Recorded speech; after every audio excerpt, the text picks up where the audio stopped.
Assalamualaikum warahmatullahi wabarakatuh. Selamat pagi, salam sehat selalu untuk kita semuanya.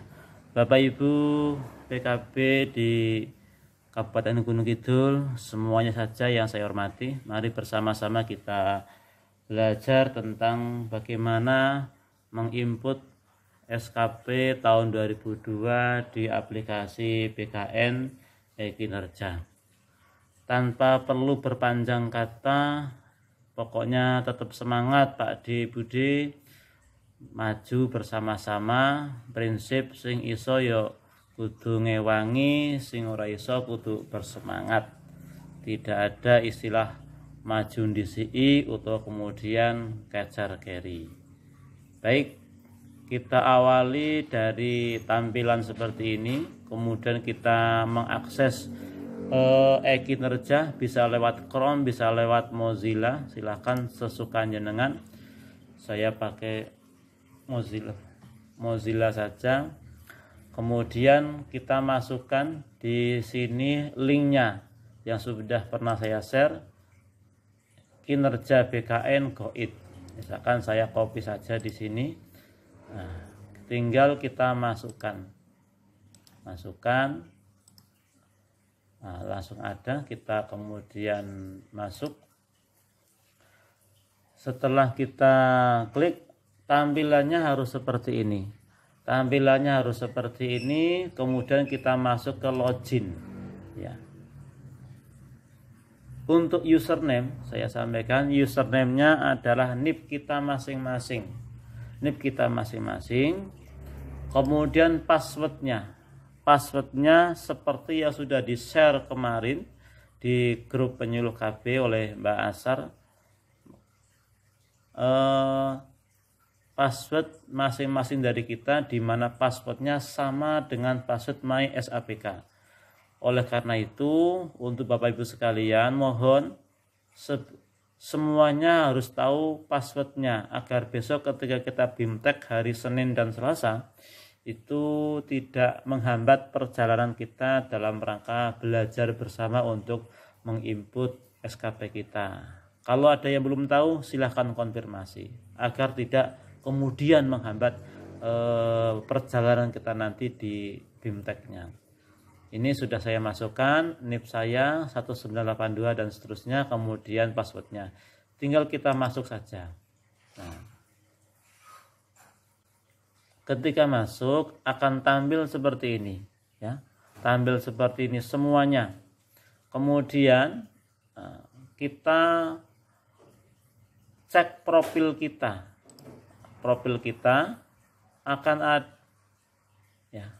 Mohon maaf rada uwer-uwer karena kini pakai internet, jadi mau tidak mau kadang harus menunggu sebentar. Kita cek profil kita. Langkah pertama harus dicek profilnya. Dimulai dari data pribadi. Pastikan ini benar. Dimulai instansi Badan Kependudukan dan Keluarga Berencana Nasional. Nama kita sudah betul, jenis pegawai, kemudian UNOR, unit organisasi juga sudah betul, perwakilan BKKBN, UNOR atasan, sestama, sekretaris utama, kemudian UNOR induknya adalah perwakilan BKKBN DIY, NIP kita, jabatan kita, golongan kita. Ini semuanya sudah ada, tinggal panjenengan cek. Andaikan belum sesuai, silahkan jenengan edit profil. Kalau sudah sesuai nama dan golongannya, bisa panjenengan teruskan untuk cek data atasan sebagai penilai kita nanti. Sekali lagi Bapak Ibu, pastikan data pribadi panjenengan itu sudah pas sesuai dengan kenyataan atau yang betul, dari mulai instansi, nama, dan juga yang tidak kalah pentingnya adalah ini, UNOR induk unit. Jadi harus perwakilan BKKBN. UNOR-nya harus perwakilan BKKBN DIY, ya. Harus perwakilan BKKBN DIY. Jangan masuk ke provinsi yang lain. Kalau sudah, misalkan sudah pas, tidak perlu diedit. Kalau misalkan ada yang belum pas, silahkan diedit profil.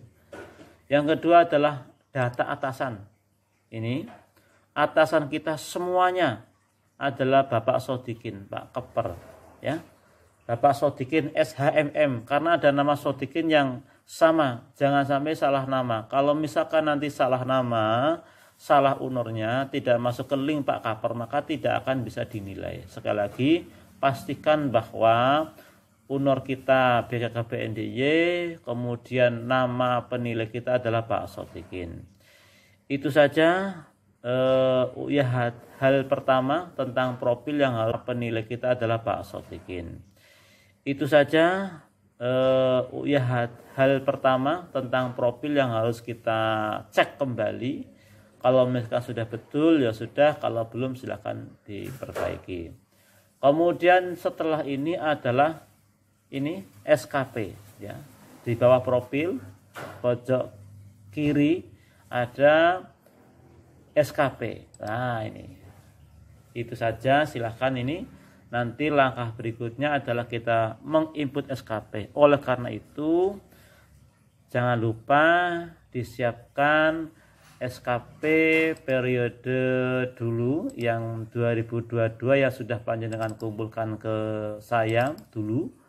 Nah, bentuknya seperti ini, misalkan tempat saya Purwadi. Nah, ada yang seperti ini dulu sudah pernah dikumpulkan. Silakan jangan siapkan sebelum saya sampaikan tutorial untuk langkah kedua. Terima kasih. Ya, kita lanjutkan. Terima kasih Bu Umi atas koreksinya. Betul, SKP tahun 2022. Maaf tadi kesebut 2002. Bapak Ibu sekalian, kita masuk ke tutorial kedua, yakni kita bagaimana menginput SKP kita.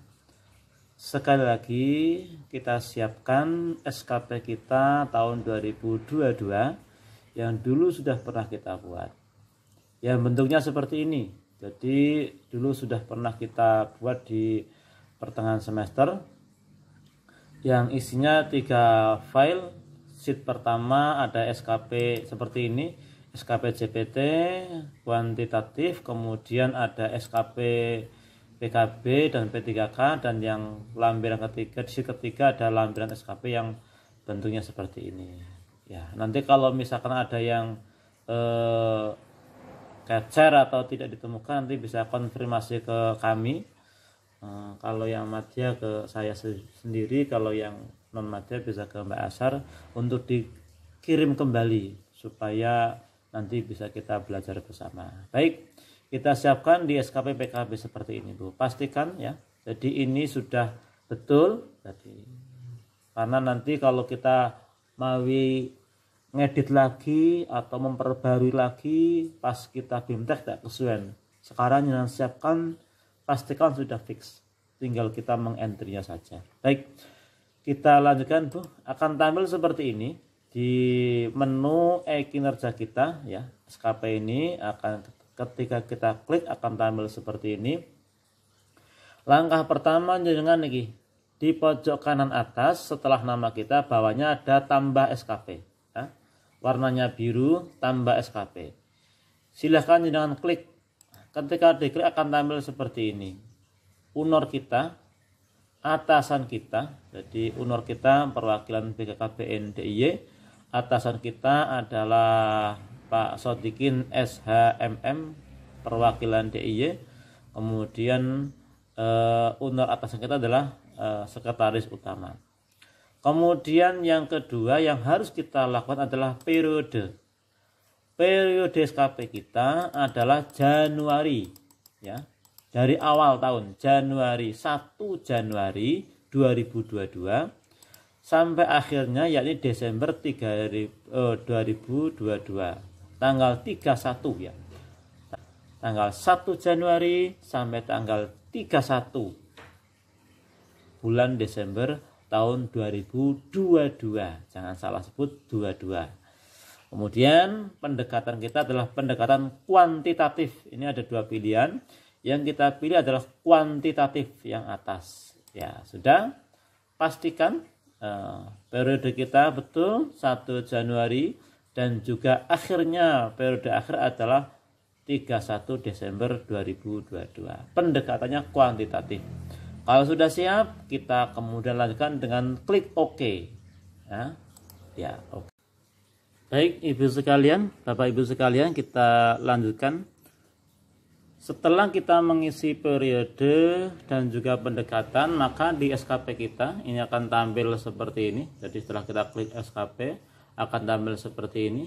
Periode 1 Januari, 31 Desember. Pendekatan kita kuantitatif, statusnya sebagai draft. Kemudian langkah berikutnya adalah kita memasukkan atau mengentry SKP kita yang dulu pernah kita buat ke e-kinerja. Caranya adalah kita klik detail ini. Nah, abaikan yang lain dulu, kita detail paling sebelah kiri detail SKP. Setelah kita klik akan tampil seperti ini. Status SKP, draft, kemudian tambah RHK, lihat matrik dan seterusnya. Jadi saya sampaikan di awal bahwa ketika SKP kita masih dalam proses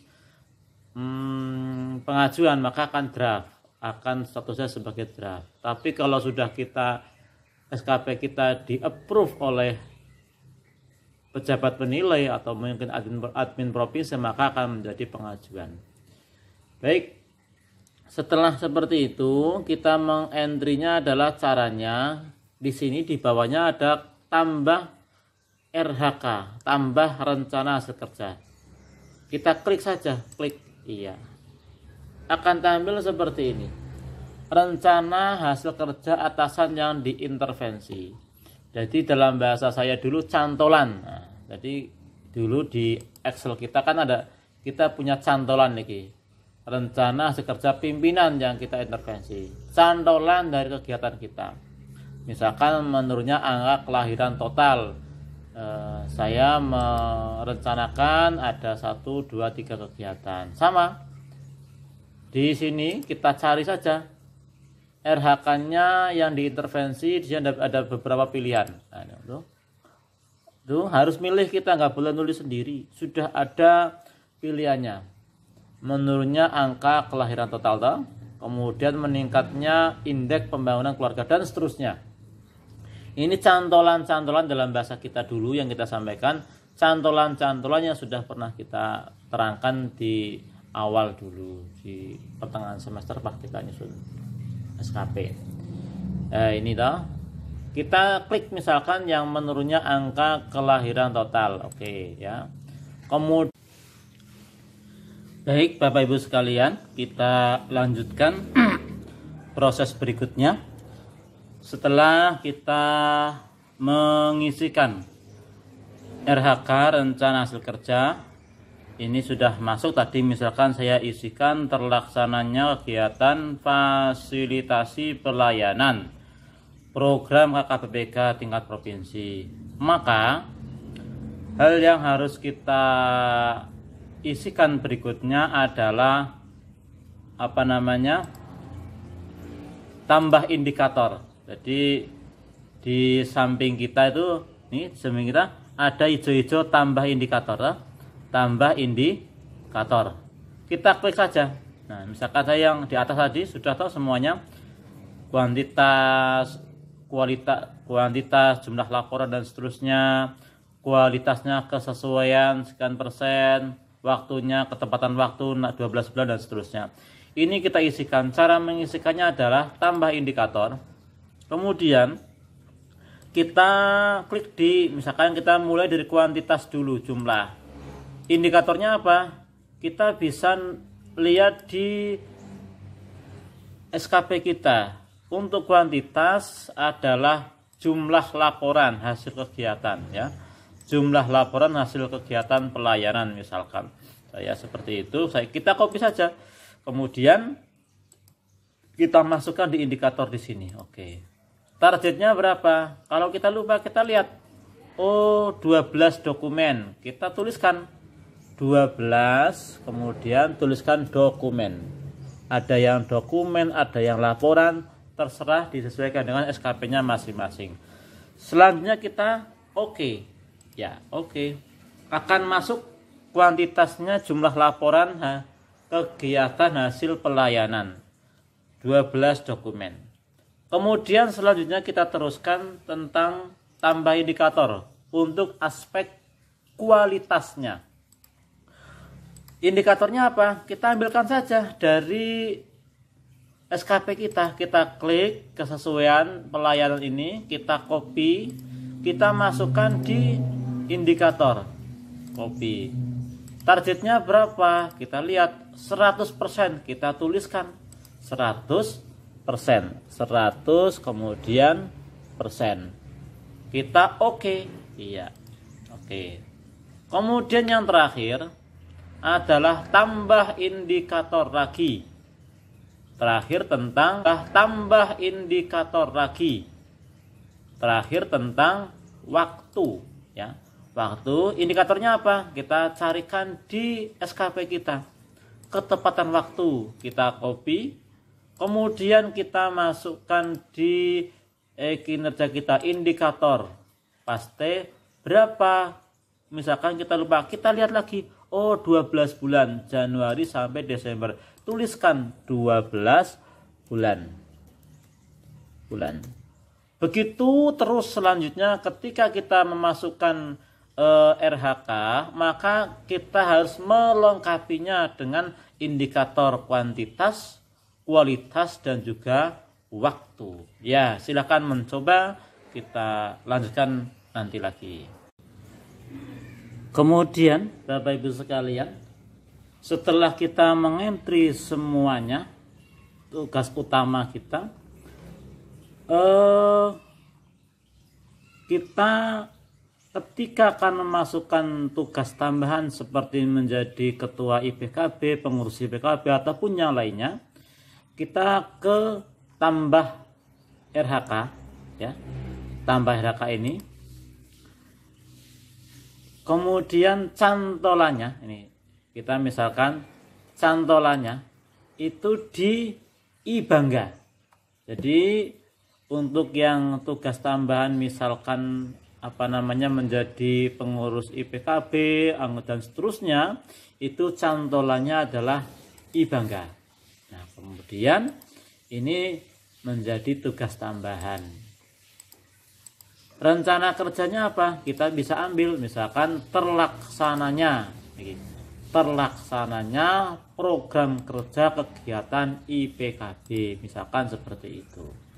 Kita masukkan sama dengan yang tadi prosesnya, kemudian kita Jangan lupa setelah kita memasukkan RHK, maka kita harus melengkapinya dengan indikator kualitas, kuantitas seperti tadi di atas. Itu.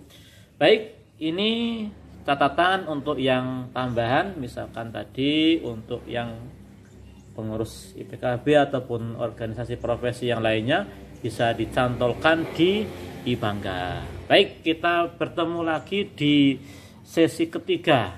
Terima kasih. Ini untuk masalah indikator tidak perlu saya ulangi karena di awal di bagian video 2E dan F sudah saya terangkan. Matur nuwun.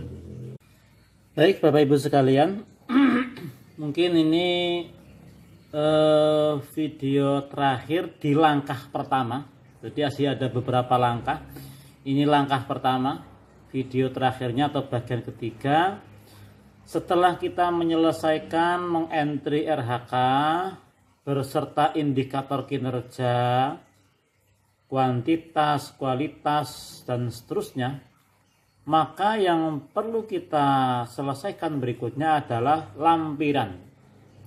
Di sini ada di bawah ya, jadi kita scroll ke bawah ini, terus ada lampiran ya, lampiran dukungan sumber daya, skema pertanggungjawaban, konsekuensi. Ini kebetulan milik saya sudah saya isi kemarin. Kalau yang belum bisa diklik aja. Nah, misalkan saya edit nih.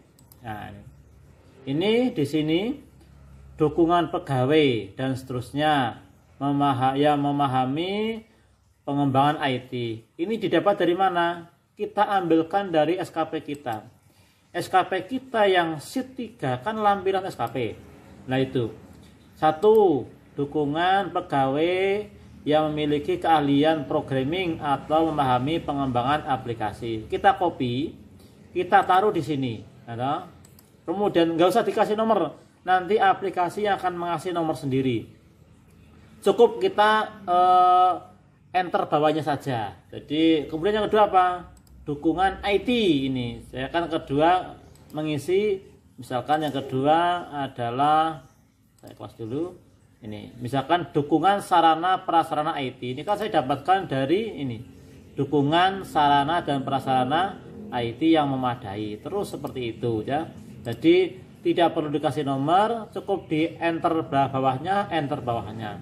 Itu setelah selesai, misalkan saya akan mengisikan 3 dukungan sarana kerja penyuluh KB, sehingga meningkatkan jangkauan dan pelayanan. Ini toh kita isikan.